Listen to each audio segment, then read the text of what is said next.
Shorthand dictation at 100 words per minute. Ready? Start.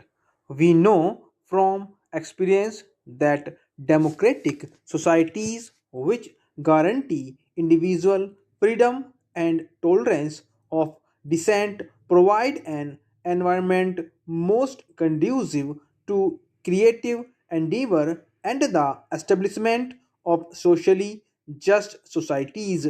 We therefore have an obligation to help other countries that aspire for the fruits of democracy. Just as developed industrial countries assist those that are less developed to accelerate development, democratic societies with established institutions must help those that want to strengthen democratic values and institutions. In this spirit, your president and I agreed yesterday on a global initiative to help build democratic capacities in all societies that seek such assistance. The capacities we have in mind are those related to the electoral, parliamentary, judicial, and human rights processes of emerging democracies. Respect for cultural diversity, minority rights, and gender equality is an important goal of this initiative. Democracy is one part of our national endeavor, development is the other. Openness will not gain popular support if an open society is not a prosperous society. This is especially so in developing countries where a large number of people have legitimate material expectations which must be met. That is why we must transform India's economy to raise the standard of living of all our people and in the process eliminate poverty.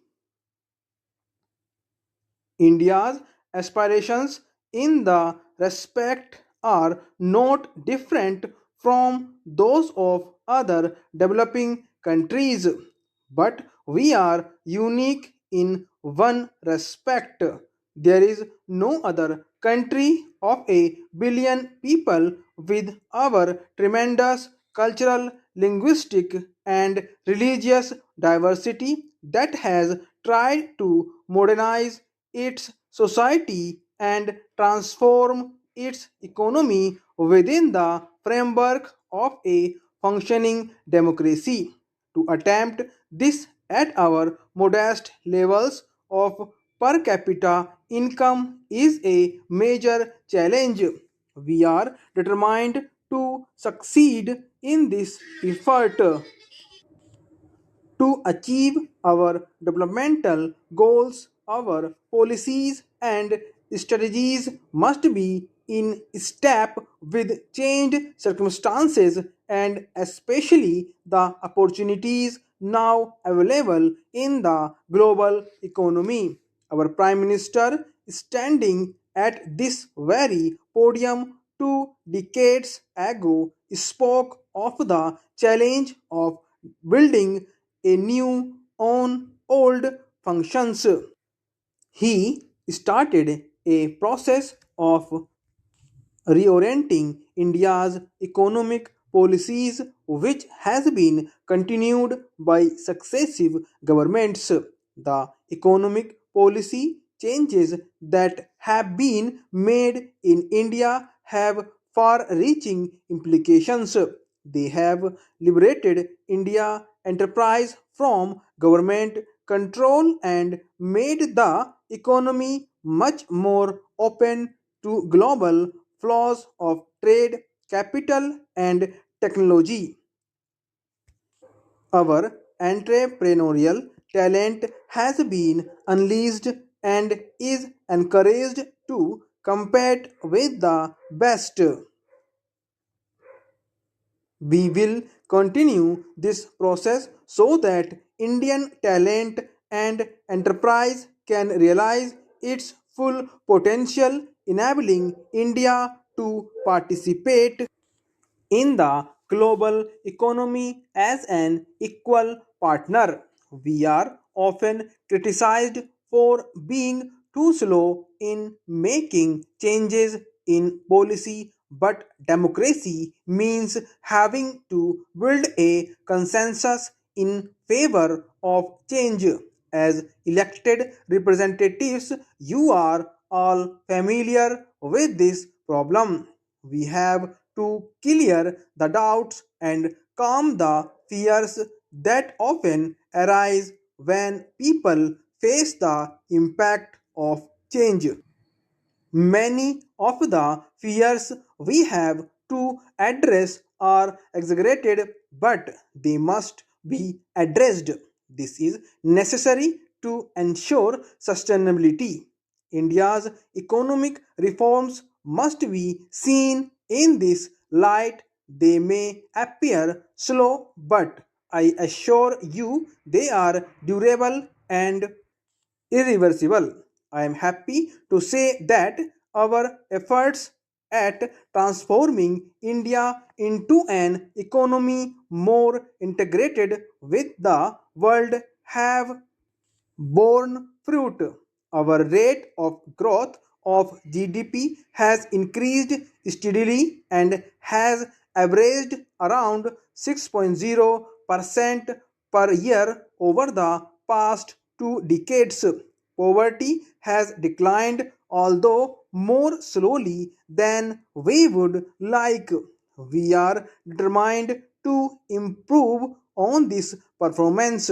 We hope to raise our growth rate to 8% or so over the next 2 years, and we will ensure that this growth is inclusive so that its benefits are widely spread.